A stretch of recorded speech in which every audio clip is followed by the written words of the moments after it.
আসসালামু আলাইকুম গাইস, আমরা ফেসবুকে রিলস ভিডিও কীভাবে এডিট করতে হয় সেটা আপনাকে দেখাবো। আমরা আমাদের ফেসবুকে চলে যাব, ফেসবুক প্রোফাইলে চলে যাব। ফেসবুক করে ধরে স্ক্রল করে আমরা রিলসে যাব। আমাদের একটা রিলস যেটাকে আপন ভিডিও না আপন ভিডিও হয়ে গেছে, এটা আমরা এডিট করব। সেই এডিট করার জন্য আমরা ফেসবুকে রিলসে ক্লিক করলাম। ক্লিক করার পর এই যে নিচে দেখা যায় এই জায়গায় কোনো এডিট অপশান নাই। তা আমরা ফেসবুকে চলে যাব। ফেসবুক রিলস থেকে সরাসরি ওদিকে আসবো, এসে আমাদের রিলসে দেখব। রিলসে ওঠার পরে আমাদের থ্রি নটে ক্লিক করব।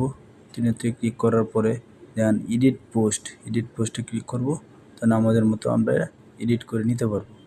তো যেরকম আপন ভিডিও আপন নিজের বাড়ি ছাড়া আমরা পোস্ট করলাম।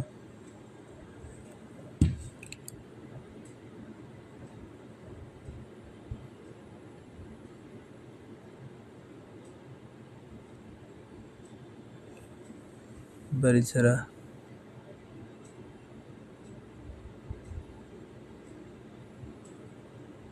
আমরা এখন সেভ দিয়ে দিব।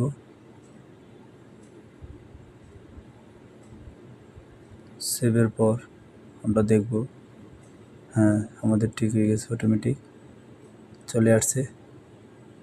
আমাদের পরবর্তী যে ভিডিও আছে ওই ভিডিও সেমভাবে আমরা এডিট করে নেব। ওই আর কি, এটা ফেসবুক একটা ভালো একটা পরিবর্তন। আমরা অন্য জায়গায় গেলে কিন্তু এই পরিবর্তনটা আমরা পাই না।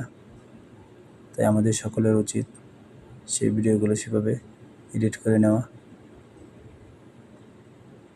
সবাইকে ধন্যবাদ ভিডিওটা দেখার জন্য। সবাই লাইক, কমেন্ট, শেয়ার করবেন। সবাই ভালো থাকবেন। আসসালামু আলাইকুম।